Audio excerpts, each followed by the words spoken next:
What's up guys? Andito kami para gumawa ng vlog tungkol sa alternator pero may problema kami. Wala kaming alternator na dala. Ngayon, naisip namin, kalasin namin yung alternator ng tatay ko. A few moments later. Yan guys, nakalas na namin yung alternator ng tatay namin pero yari kami bukas dalawa. Sandamakmak na dipunggol ang mangyayari.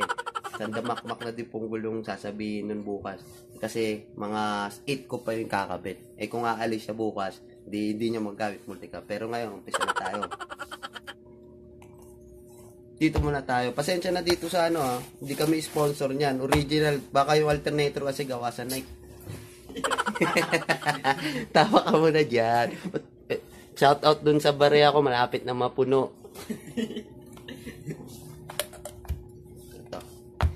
Itong pyesa na to, tinawag to rotor. Ito yung nagbibigay ng magnetic field dun sa alternator. Pag ito yung sira, walang tutulak ng kuryente. Bale, okay ito, tandaan nyo to ha. Alternator, ito ang 1/2 ng isang buong alternator. Itong alternator na to, basta tandaan nyo to, multicab to, galing to sa tatay ko eh.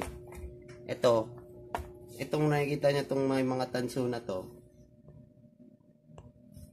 Itong may mga tanso na to, ito yung tinatawag na stator.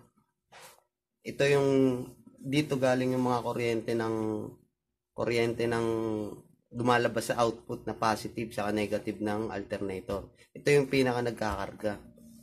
Ngayon, meron tayong makikita doon yung maliit. Itong maliit na itong gumagalaw-galaw na yan. Yung parang, alam mo na, yung lumalabas-pasok. Ito yung tinatawag na carbon brush. Tapos yung kinakapitan ng carbon brush, itong kalahati na to din sa loob na to, ito yung tinatawag na IC. Ito yung nagre-regulate. Kaya tinatawag siyang IC regulator. Dahil ito yung nagre-regulate ng kuryente na hindi siya mag-overcharge. Na hanggang 12 volts lang siya. 12 volts o 13 volts lang siya. Ngayon, siya yung nagko-control. Kumbaga, siya yung teacher. Kumbaga, siya yung teacher. Ngayon, ito naman yung makinig ka mabuti para matuto ka. Huwag kang tatawa-tawa dyan. Chakno. Ha? Ito yung rectifier o tinatawag na diode. Ito yung magsasabi ng positive, negative na lalabas sa ano. Siya yung naghihiwalay kung sa ano. Ito yung katapat ng IC. Katapat ng IC ito. Regulator. Regulator. Yung tapat ng regulator, tinatawag na rectifier.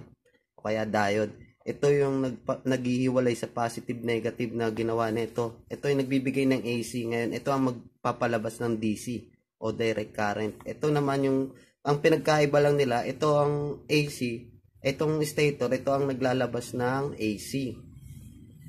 Nung baga alternating current. Ngayon, sasalain niya ng rectifier. Ilalabas niya yung kuryente na nakahiwalay na, positive to negative.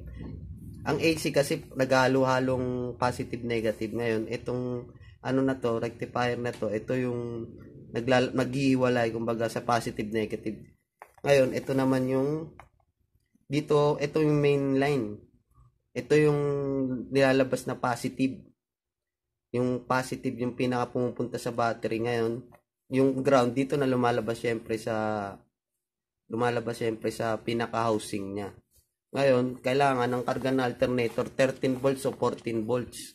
Kasi pag lumagpas sa 15 o 16, yan yung overcharge. Ngayon, next time naman, starter naman tayo sunod na vlog.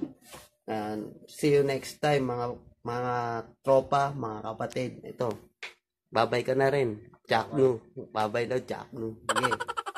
Mag-aantay kami ng galit papabukas. Tapos na vlog.